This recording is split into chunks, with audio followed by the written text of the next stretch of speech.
Halo sahabat praktikan, apa kabarnya? Sehat selalu ya untuk kita semua. Sebelumnya di sini saya mewakili rekan asisten praktikum yang bertugas, izin untuk menjelaskan perihal responsi laporan 5 JLP atau Jurnal Laporan Praktikum yang terdiri dari beberapa slide berikut ini. Kita mulai dari slide pengertian, yang dimana pembahasan kita pada video kali ini adalah tentang hasil dan pembahasan. Hasil dan pembahasan adalah bagian artikel ilmiah yang berisi penyajian data praktikum serta interpretasi atau maknanya. Jika kita lihat ada dua kata, hasil dan pembahasan. Hasil yaitu berisi temuan praktikum apa adanya, ditampilkan secara jelas melalui teks, tabel, grafik, atau gambar tanpa ditambah opini pribadi dari sobat praktikan itu sendiri. Sedangkan pembahasan berfungsi menjelaskan arti dari hasil tersebut yang menghubungkannya dengan teori yang relevan serta membandingkannya dengan praktikum terdahulu. Nah, beberapa teori yang memvalidasi dari Sperlinger di tahun 2006, teori validitas data, menekankan bahwa hasil praktikum harus ditampilkan secara objektif sesuai fakta yang diperoleh agar dapat dipertanggungjawabkan di kemudian hari.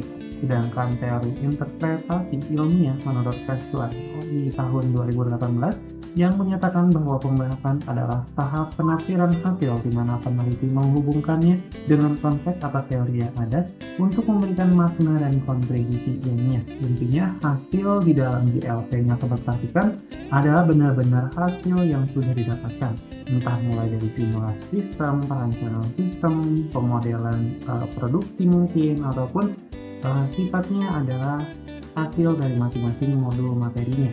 Nah, pada bagian pembahasan adalah dari hasil yang sudah sobat praktikan dapatkan dan ketahui itu dijelaskan dan teori mana atau penelitian mana atau praktikum yang sebelumnya yang memiliki relevansi ataupun korelasi dengan hasil daripada sobat praktikan melakukan. Selanjutnya di sini ada tujuan dari hasil dan pembahasan itu apa. Yang pertama adalah pastinya menyajikan temuan penelitian atau praktikum yang telah sobat praktikan melakukan. Selanjutnya adalah menginterpretasikan makna temuan yang dimana menjelaskan hubungannya dengan teori atau penelitian atau praktikum sebelumnya. Sedangkan yang ketiga adalah menunjukkan kontribusi praktikum terhadap pengembangan efek ya. Jadi yang pengetahuan teknologi itu sisinya di mana apakah terjadi perubahan hasil dari penelitian atau praktikum sebelumnya atau sesuai teori ataukah tidak. Nah, di sini ada dua teori yang menekankan tentang hasil dan pembahasan secara tujuannya, yaitu dilihat dari teori analisis data menurut Miles and Lieberman di 1994 yang menekankan bahwa tujuan penyajian hasil adalah untuk memberikan gambaran data secara sistematis sehingga dapat dianalisis lebih lanjut. Sedangkan teori konstruktivisme ilmiah atau menurut Vygotsky di tahun 1978 mengajarkan bahwa pembahasan bertujuan membangun pemahaman baru dengan cara menghubungkan temuan praktikum dengan teori yang sudah ada, sehingga menghasilkan pengetahuan yang lebih bermakna. Kurang lebih teori pendukung untuk penjelasan tujuan hasil dan pembahasan. Di sini bisa kita lihat sisi pokok daripada hasil dan pembahasan itu terbagi menjadi apa saja.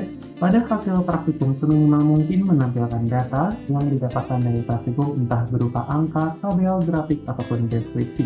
Ditulis secara objektif tanpa opini penulis atau sobat praktikan pribadi. Selanjutnya dari hasil tersebut dianalisis yang menjelaskan arti dari data yang sudah disajikan dan dibandingkan dengan teori yang ada atau praktikum atau penelitian terdahulu. Sedangkan pada isi pokok bagian pembahasan, sobat praktikan harus berhasil menghubungkan hasil praktikum dengan kerangka teori sebelumnya, lalu menjawab pertanyaan praktikum dan menunjukkan kelebihan, kekurangan, atau hal baru yang ditemukan. Sementara terdapat implikasi yang dapat menjelaskan manfaat hasil praktikum dan dapat untuk mengembangkan teori atau penerapan dalam praktik di dunia nyata.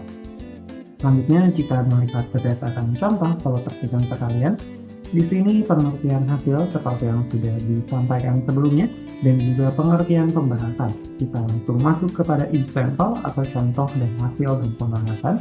Didapatkan hasil dari 100 responden mahasiswa ditemukan bahwa 75% merasa penggunaan e-learning membantu mereka memahami materi lebih baik, sementara 25% merasa kesulitan karena kendala jaringan. Nah, Ketika kita berbicara 75% dan 25%, hal tersebut didapatkan dari pengujian software, misalkan adalah SPSS, Origin, terus MPLS, ataupun software-software uji statistik lainnya. Itu adalah contoh daripada hasil. Sementara pada bagian contoh pembahasan, yaitu menunjukkan hasil ini menunjukkan bahwa e-learning efektif meningkatkan pemahaman belajar sesuai dengan teori Moore di tahun 1993 tentang Transactional System Theory yang menekankan pentingnya interaksi dalam pembelajaran jarak jauh. Namun, kendala jaringan menjadi faktor penghambat mendukung temuan Anderson di tahun 2008 dalam e-learning framework bahwa teknologi dan infrastruktur yang dapat memengaruhi keberhasilan pembelajaran daring. Jadi seperti yang bisa dilihat secara perbedaannya sungguh terlihat bahwasanya di hasil menyebutkan hasil angka ataupun berdasarkan data di 75% dan 25% dari 100 responden sedangkan untuk sampel pembahasan yaitu mengkorelasikan dengan teori-teori yang sudah ada seperti teori Moore ataupun teori Anderson sesuai dengan modul materinya masing-masing. Nah, di sini sobat praktikan sekalian terdapat beberapa dasar pusaka yang mungkin bisa dijadikan parameter ataupun patokan dalam pembelajaran lebih lanjut tentang hasil dan pembahasan. Di sini juga ada beberapa penugasan yang nantinya akan diinstruksikan oleh asisten praktikum yang bertugas di kelas. Jadi silakan mengikuti segala arahan atau instruksi yang akan diberikan oleh asisten praktikum. Sedikit quotes yang bisa diberikan kepada sobat praktikan, jangan habiskan waktu melawan cibir dari orang-orang yang tidak penting, sibukkan diri dengan prestasi yang sobat praktikan dapat buktikan. Sekian yang dapat disampaikan untuk penjelasan singkat dari responsi laporan 5 JLP atau Jurnal Laporan Praktikum ini ya sobat praktikan. Untuk penjelasan teknisnya silahkan tetap berada di video ini. Terima kasih dan sampai jumpa. Berikut ini kita masuk ke penjelasan teknisnya ya sobat praktikan. Kita mulai dari hasil dan pembahasan pada bagian 3. Di sini tertulis ada beberapa paragraf yang bisa sobat praktikan kerjakan pada template jurnal laporan praktikum yang sudah disediakan. Paragraf pertama adalah menyebutkan nama modul materi keberapa dan jelaskan secara singkat apa yang dimaksud dengan modul materi itu. Jadi sebagai pengantar dari masing-masing modul materi yang sobat praktikan pilih dan dijelaskan per masing-masing penugasannya sesuai dengan praktikumnya masing-masing.